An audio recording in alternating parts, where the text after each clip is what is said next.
Bienvenue à vous à la une de ce 13h, élection présidentielle et législative de novembre prochain. Le pacte de bonne conduite du Conseil supérieur de la communication est approuvé par les parties prenantes. Ils s'engagent tous pour des élections apaisées. Dans ce journal également, sortie de promotion à l'École nationale des douanes, la 26e promotion forte de 90 élèves composée d'inspecteurs et contrôleurs des douanes est désormais apte à servir. Et puis au Mali, visite du ministre français des Affaires étrangères Jean-Yves Le Drian. À l'occasion des conventions été signées entre l'Agence française de développement AFD et le gouvernement malien.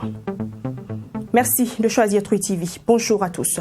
Tour à tour, les candidats en liste aux élections présidentielles et législatives du 22 novembre prochain ont signé le pacte de bonne conduite lundi dernier. Ce pacte prévoit des élections sans conflit, sans violence et sans crise post-électorale. L'objectif visé par le CSC à travers cet acte est de faire du Burkina Faso un bel exemple de démocratie. Michael Toukri. Les candidats à l'élection présidentielle, partis ou formations politiques, regroupements d'indépendants ou législatives, médias, organisations de la société civile et entreprises de publicité, tous ces acteurs ont signé le pacte de bonne conduite pour des élections apaisées de novembre 2020. Et selon le président du Conseil supérieur de la communication, le Burkina Faso fait déjà face aux défis sécuritaires, donc la responsabilité de ces acteurs politiques, organisations de la société civile et médias pour des élections apaisées est ainsi engagée.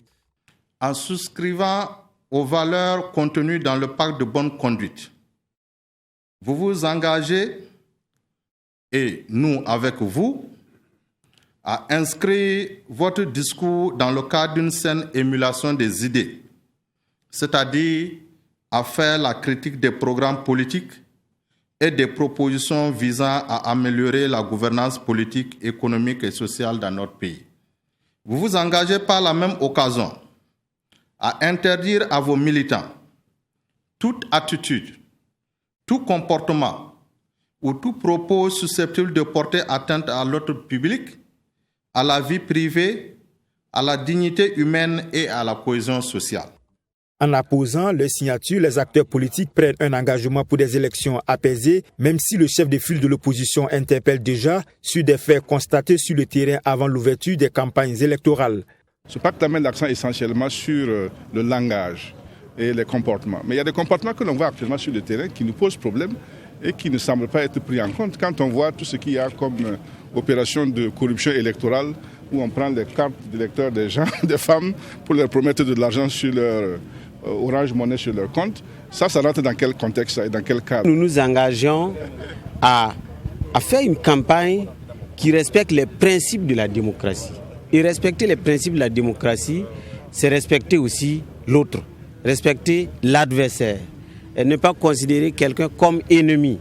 L'inimité ne fait pas partie des principes de la démocratie. Donc, de notre côté, nous avions déjà balisé cette question-là et nous nous étions déjà engagés à travers ce corps de bonne conduite. Ce pacte de bonne conduite signé ce 26 octobre sous l'égide du Conseil supérieur de la communication par tous les candidats aux différents scrutins de novembre 2020 est intégré depuis 2002 comme un moyen juridique supplémentaire qui consacre l'engagement sur l'honneur des acteurs politiques, médiatiques et organisations de la société civile à conformer leur conduite aux aspirations de paix et de cohésion sociale au Burkina Faso.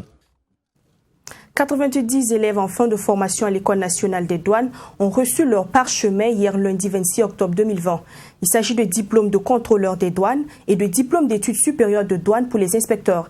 Ils ont suivi 2 années de formation à l'École nationale des douanes et au groupement des forces armées de Bobo-Dioulasso. Le point avec Fatima Tanikima. Résilience, c'est le nom de baptême de cette 26e promotion des élèves inspecteurs et contrôleurs des douanes. Ils sont au total 90 élèves, dont 16 filles, que l'École nationale des douanes met à la disposition des directeurs généraux des douanes de 5 pays africains, dont le Burkina Faso. En qualité de président de cette cérémonie de sortie de promotion, le ministre en charge de l'économie invite ces hommes et femmes douaniers à jouer pleinement leur partition dans le processus de mobilisation des ressources financières de l'État. En disant qu'en sortant, ils doivent se mettre dans la tête que nous sommes dans une période difficile et qu'ils doivent être des agents qui doivent venir renforcer cette résilience, qu'ils doivent donc, comme mon message le dit, travailler dans la rigueur, dans l'humilité et dans l'intégrité. C'est vrai, je les ai appelés à se départir d'un enrichissement rapide, parce que vous savez qu'il y a quelques années, la douane était l'un des corps, en tout cas, qui était pointé comme étant, par le Rhin-Lac, comme étant le corps où il y avait trop de corruption. Avec un taux de succès de 100%, cette promotion est sortie avec des diplômes de contrôleur des douanes et des diplômes d'études supérieures des douanes pour les inspecteurs. Et au délégué de rassurer le ministre Lassana Kabore que son invite n'est pas tombé dans l'oreille d'un sourd. Je suis très heureux de l'aboutissement de 2 années de formation. Et je tiens à rendre hommage à tous ceux qui ont participé à cette formation, notamment le corps professoral, la direction de l'administration, nos familles et aux amis qui nous ont soutenus durant toute cette période. Dans un contexte marqué par une crise sécuritaire et où le gouvernement cherche des fonds pour pouvoir financer le développement du pays, aujourd'hui le défi majeur qui nous attend, c'est la mobilisation optimale des recettes fiscales au profit du budget. Et tous les 40 Burkinabés sortant de cette promotion en sont conscients. Cette 26e promotion compte dans ses rangs 5 nationalités, dont 40 Burkinabés, 33 Centrafricains, 15 Congolais, un Tchadien et un Bisso-Guinéen. En prélude à la formulation de mise en œuvre de la zone de libre-échange continentale africaine ZLECAf, un atelier national a été lancé le 26 octobre 2020 à Ouagadougou. Cet atelier de lancement vise principalement à mener des consultations avec les principaux acteurs afin de collecter des données et informations pour réaliser les travaux de formulation de la stratégie nationale de mise en œuvre de la ZLECAf au Burkina Faso. Saint-Jean Kouma, Fatima Tanichema. La zone de libre-échange continentale africaine ZLECAf est un vaste marché de plus d'1 milliard de consommateurs. Les pays membres de cet espace doivent donc bien s'outiller pour une meilleure conquête de ce marché. C'est ce à quoi va s'atteler la Commission économique des Nations Unies pour l'Afrique CEA, un des partenaires techniques et financiers de cet accord. Des consommateurs. Donc nous apportons notre appui technique, formulé. Mais il faut rappeler que nous appuyons tout simplement parce que l'initiative elle est nationale. Voilà. Et nous appuyons le ministère en charge, la partie nationale, le ministère en charge du commerce, pour d'abord avoir une stratégie qui soit développée, un plan d'action prioritaire qui reflète les contraintes, chaque pays a ses contraintes, ses atouts. Et effectivement, par la suite, lorsque le plan d'action va être adopté au niveau national, nous sommes toujours disponibles avec d'autres acteurs des Nations Unies pour effectivement passer à la mise en œuvre du plan d'action. Pendant 48 heures, les réflexions qui seront menées dans ce cadre de concertation devront permettre au Burkina Faso, l'un des pays signataires de cet accord, de se hisser sur le marché international. Qui dit intégration dit ouverture des frontières. Ça veut dire que d'autres pays et d'autres entreprises peuvent venir compétir sur notre marché. Et nos entreprises également peuvent aller compétir dans ces pays, dans d'autres pays. Donc il faut donner tous les moyens à nos entreprises de pouvoir produire et de pouvoir aller sur les marchés africains et également de faire en sorte que même si d'autres entreprises viennent, que les nôtres puissent compétir de façon équitable et maintenir la compétition. La phase d'opérationnalisation de ce projet de la zone de libre-échange continentale africaine a été officiellement lancée le 7 juillet 2019 à Niamey, au Niger. Le démarrage des activités commerciales est attendu pour janvier 2021. 26 octobre 2010, 26 octobre 2020, voilà 10 ans que Coris Bourse fait partie des sociétés de gestion d'intermédiation de l'UEMOA.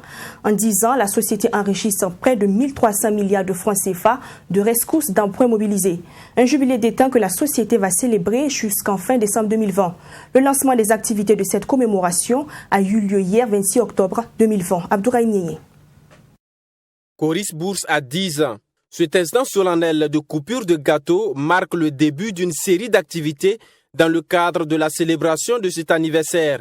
Et ce sont entre autres des conférences publiques, des actions de solidarité et des activités sportives qui seront menées pour marquer d'une pierre blanche ces 2 mois de festivités. Nous aurons des conférences publiques, et tout cela sera également conjugué avec des actions citoyennes, des remises de dons aux déplacés du Nord, également à la police nationale, au Centre national de transfusion sanguine. Et nous allons clôturer nos festivités avec une activité sportive. Courant ces 10 dernières années, Coris Bourse a mobilisé plus de 1300 milliards de francs CFA d'emprunts au profit de l'économie de l'espace UEMOA, selon son directeur général, qui se réjouit du bilan jugé satisfaisant. Le bilan, par la grâce de Dieu, est vraiment très satisfaisant, comme nous l'avons retracé. Né dans un contexte particulièrement difficile, et nous avons pu, en tout cas à force d'anticipation, d'innovation, puis gagner la confiance donc, des acteurs économiques de l'Union et principalement les États, le passage de l'État du Burkina. Et nous avons présenté les statistiques. Vous avez vu que nous avons pu en tout cas mobiliser près de 1300 milliards de ressources d'emprunt donc au profit des économies de l'Union. Et en cela, l'État de Burkina apparaît en tête de liste avec plus de la moitié des ressources mobilisées donc au profit de l'économie nationale. Toutefois, de nombreux défis restent à relever. Il s'agit d'abord de maintenir le cap et de chercher ensuite à améliorer les services pour répondre aux besoins de la clientèle. C'est de toujours hisser donc la qualité de nos prestations pour donner vraiment une pleine satisfaction aux États déjà et aussi à la clientèle des entreprises et des particuliers qui viennent à nous donc pour le placement de leurs ressources d'épargne pour les fructifier ou pour les projets futurs. C'est pour dire que nous gardons donc le cap de l'engagement, le cap donc de la performance. Basé à Ouagadougou au Burkina Faso, Coris Bourse s'étend dans la zone UEMOA à travers les bureaux de liaison de la Côte d'Ivoire, du Mali et du Togo. Pour les prochaines années, il compte être présent également au Bénin, au Niger et au Sénégal. Jubilé de diamant pour l'école primaire publique de Dundoulma dans la commune de Tangendasouri. En 60 ans d'existence, l'école a formé une cinquantaine de promotions. L'amicale des anciens élèves, pour la plupart en retraite, a tenu à célébrer ses 60 ans. Elle a donc organisé une cérémonie solennelle qui a réuni les anciens élèves de l'école. Une cérémonie qui a été présidée par le ministre en charge de l'Éducation nationale, Mamitria Nakamabou. L'école primaire publique de Dundoulma a 60 ans. Étant le premier temple du savoir du canton de Bazoulé de la zone nord, cet établissement au départ comptait une salle de classe avant d'être normalisé en 1986. Elle a contribué au développement économique et social de milliers de Burkinabés. Cette commémoration est donc une occasion de magnifier l'école Dundoulma A et rendre hommage aux acteurs de l'éducation qui se sont succédés dans cette école. J'avais 24 ans, mais à l'école primaire, nous, on était les tout premiers élèves de l'école primaire de Tessouri. On était au nombre de 40-45 maximum. Et l'école était sous une case ronde, des grosses cases rondes comme ça. Ça m'a tiqué. Et avant qu'on ne construise en banco l'école même de Tessouri. Mais une similitude avec l'école mais ça m'a tiqué. Ce 60e anniversaire constitue pour la communauté éducative de Dundoulma une aubaine pour trouver des voies et moyens afin de revaloriser ce temple du savoir. À cet effet, la directrice de cette école a soumis un certain nombre de doléances à leur ministre de tutelle, par ailleurs patron de la cérémonie. Il s'agit notamment de l'insuffisance de tables-bancs, l'absence d'éclairage, le mauvais état du forage et le manque de latrines. Ce que je peux dire et prendre comme engagement ferme déjà, c'est la question des latrines. Il n'y a pas de latrines ici et ça, je juge ça inadmissible. Donc nous n'avons pas le choix que de réaliser des latrines pour la question d'hygiène des enfants, mais surtout aussi pour la question d'hygiène des menstrues pour les filles. Vous savez que la question de la mauvaise gestion de l'hygiène menstruelle des filles est un facteur d'abandon scolaire.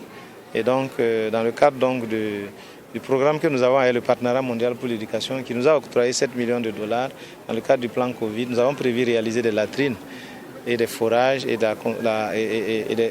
confectionner des tables. Et donc dans ce cadre-là, je m'engage à ce que des latrines soient réalisées ici.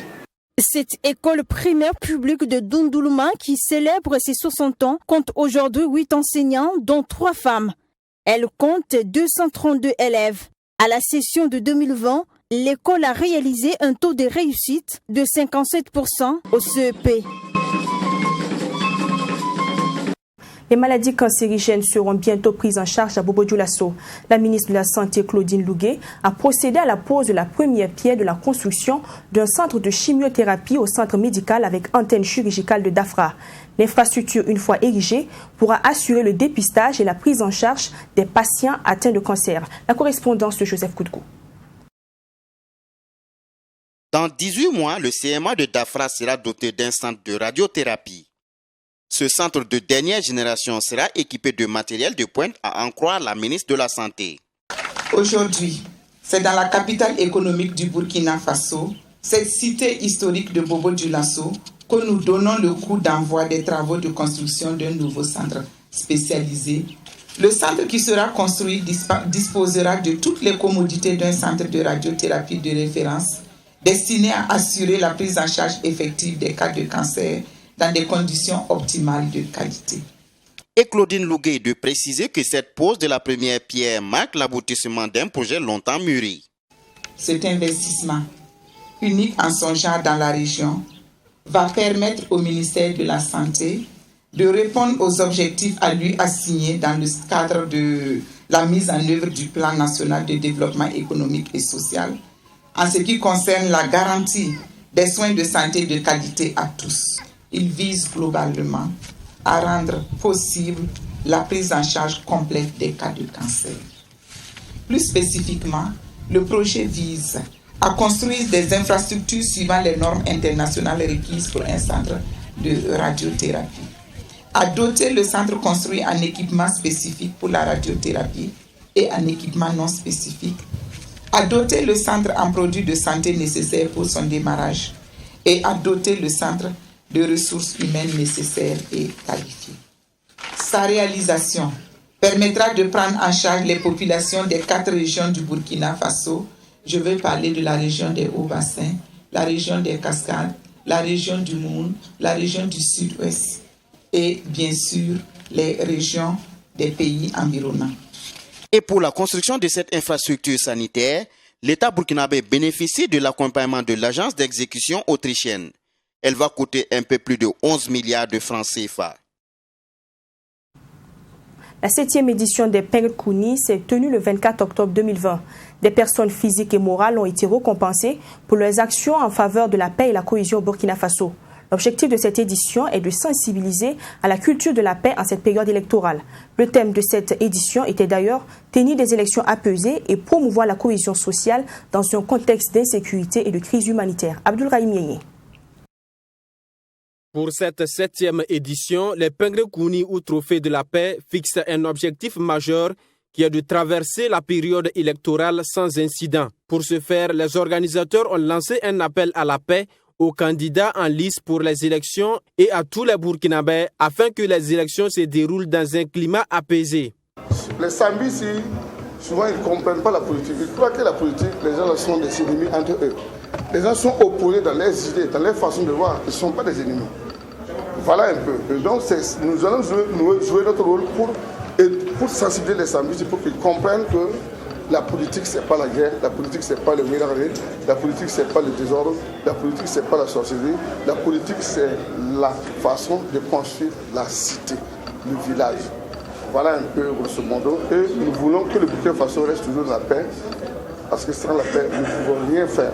Au cours de cette soirée, des personnes morales, à savoir l'association ATAD, Planète d'amour et l'association Ouaga Abidjan Fraternité ont été distinguées.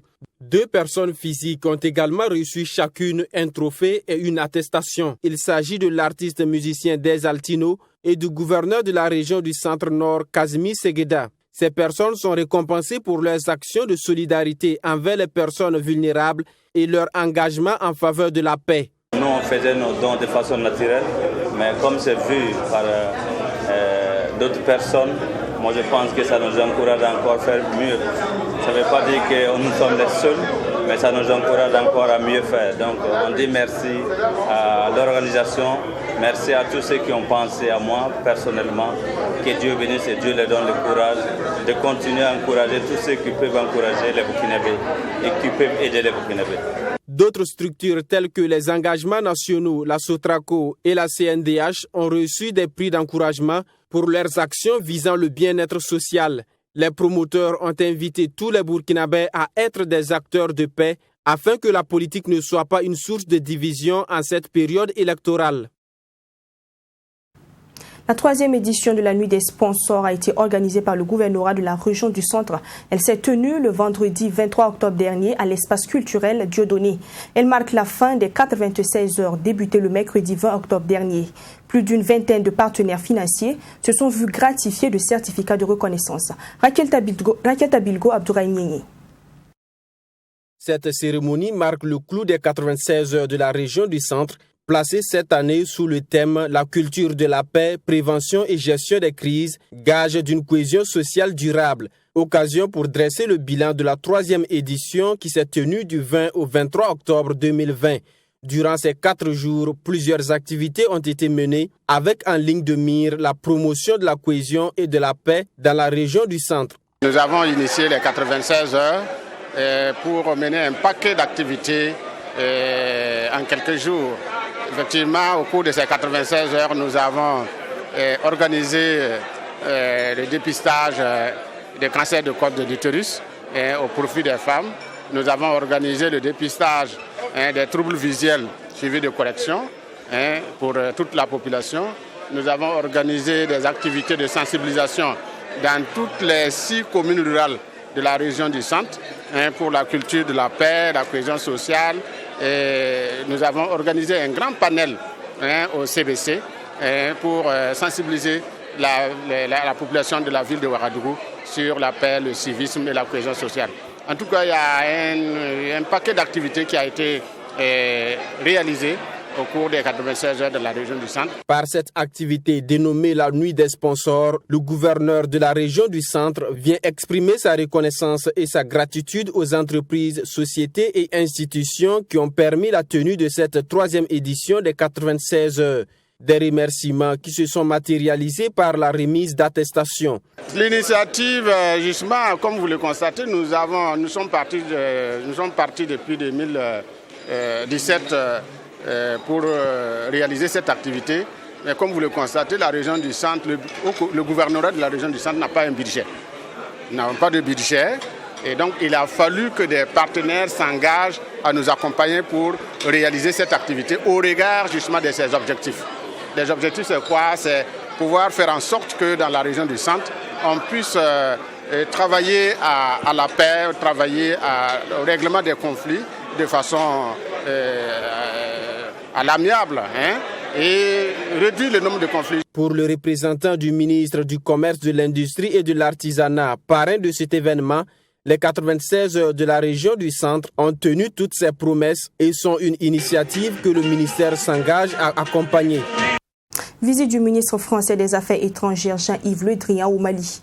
Objectif, apporter le soutien du gouvernement français aux nouvelles autorités de la transition malienne.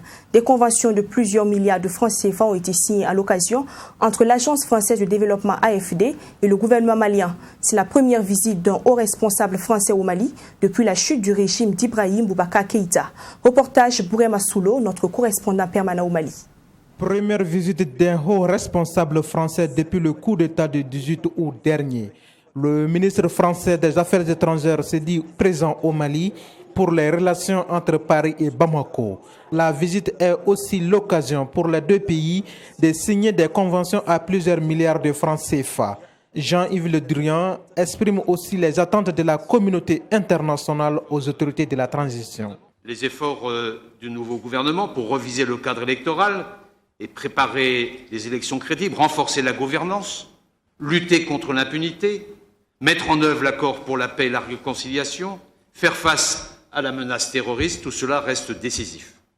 La France, avec l'Union européenne et les autres partenaires internationaux, est disposée à y apporter son plein soutien dans le cadre d'une coopération renforcée et rénovée. Pour le Premier ministre malien Mokhtar Ouane, pour la réussite de la transition, le Mali a besoin du soutien de tous ses partenaires. Pour donner du sens à cette transition, nous nous sommes dotés d'une charte et d'une feuille de route, la mise en œuvre desquelles la France, à travers M. Le Drian, a apporté tout son soutien et je tiens ici à les en remercier. Puisque vous le savez, le succès de sortie de crise dépendra à la fois de l'engagement d'abord des Maliens, mais aussi de l'accompagnement diplomatique et économique de la communauté internationale. La visite de Jean-Yves Le Drian touchait aussi les questions de la paix et de la sécurité au Mali. C'est d'ailleurs pourquoi le ministre français a rencontré les différents groupes signataires de l'accord pour la paix et la réconciliation nationale. Jean-Yves Le Drian a aussi annoncé que la France va apporter un soutien financier conséquent au Mali avant la fin de l'année. Fin de ce 13h, merci de l'avoir suivi. Je vous donne rendez-vous demain à 13h.